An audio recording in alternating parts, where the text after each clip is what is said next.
These are profound problems for our system, to be sure, but they're profound problems for the people of British Columbia as well. Families can't afford to live in our major cities. Families are seeing loved ones die because of drug activity that has exploded over the past 10 to 15 years, and the proceeds of that crime is continuing to circulate through the economy. We want to stamp that out. Money laundering is an issue right across the country, and in fact, it's a transnational organized crime problem. So it's also important to work internationally on this issue. I think it's helpful for Canadians to understand the impact of organized crimes activity, and particularly money laundering, on the quality of all of our lives. BC has launched a public inquiry into money laundering to find out why it appears to be so prevalent in the province. According to a pair of recent reports, more than $7 billion in illegal cash flowed through the BC economy last year, mainly through the province's real estate, gambling, and luxury car industries. And according to those reports, that's distorting the cost of home prices and fueling the province's opioid crisis. Critics of the government's announcement say an inquiry will take too long and cost too much money, and more focus should be on catching those responsible for the money laundering.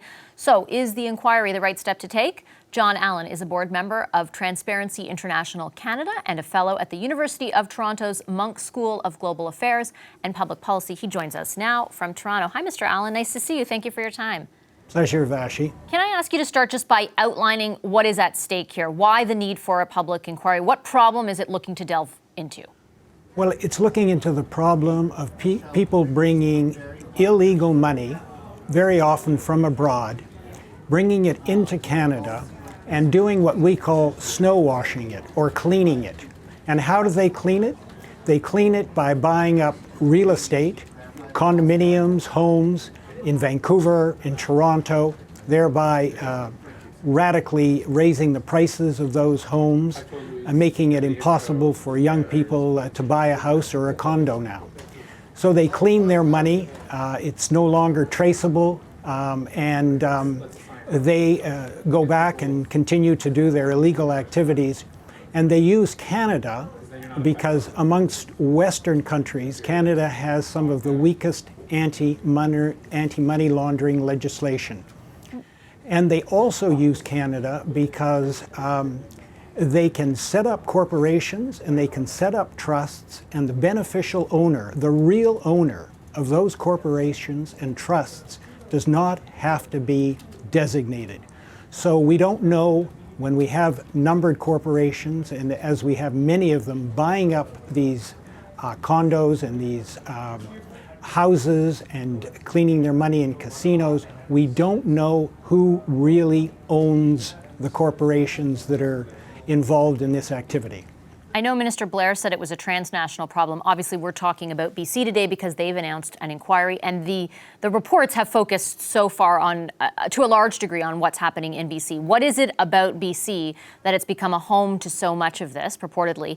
Is it just geographic, or is there more at play? Well, let me just say that Transparency International, a couple of months ago in March, released a report called Opacity, the opposite of transparency, in which they highlighted the extent of the problem in the GTA, the $28 billion of homes that have been bought by corporations since 2008, the over $10 billion in homes that were bought with cash, and the over $20 billion in homes that were bought through unregistered lenders. So it's not just a problem in BC. I think what you're seeing in BC is a government that is prepared to tackle the problem, that was embarrassed a bit by the fact that stories came out that people were walking casinos with hockey bags full of cash, and then they began to look into the export of luxury cars. And of course, we know that the price of homes in Vancouver, the highest in Canada, has also been problematic. So it's a government that took over, recognized a problem, and through declaring a public beneficial ownership registry, and by having this inquiry, they want to dig a little deeper into it so they can address it properly. What do you think the public inquiry specifically should be aiming to accomplish? Well, I think it should try and clearly identify what means can be used in order to tackle this problem. And as I said, a public beneficial registry is one. but there are clearly other ways. The purchasers and the vendors of real estate, their real names, their ownership must be known, and they have to prohibit the ability of people to walk into casinos or banks with large amounts of cash. I think they want to get into the real details of how this is happening so they can properly address it. And I think the federal government in Canada and the Ontario government should be watching this closely, but should be acting already. Canada is actually a laggard internationally on this issue. That actually leads me to exactly what I wanted to ask you next, and that is a lot of what you're discussing seems like it wouldn't be just solely provincial jurisdiction. What role should the federal government be taking on right now? What actions should they be taking? Well, in terms of corporations and trusts, corporations and trusts are incorporated and set up both provincially and federally. In fact, the majority are set up provincially, but the federal government can definitely take the lead by ensuring that any federal corporations and trusts have a public beneficial ownership registry attached to them.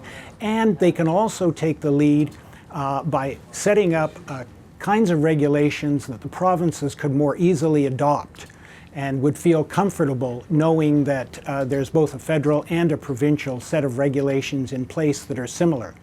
The other thing the federal government could be doing is increasing enforcement. $141 million over 5 years is simply not enough.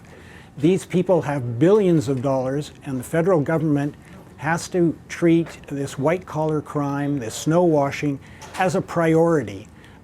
This is money that is being used, as you heard, for criminal purposes. It's being used to increase the prices of homes, and there's also a considerable amount of tax evasion that's going on related to it. As you can imagine, people that money launder don't have a great track record on taxes? Exactly. I would guess, yeah. And they have a lot of money to pay people to help them avoid those taxes. And if you have a corporation and you don't know who the owner is, then it's very hard to figure out who's evading tax as well.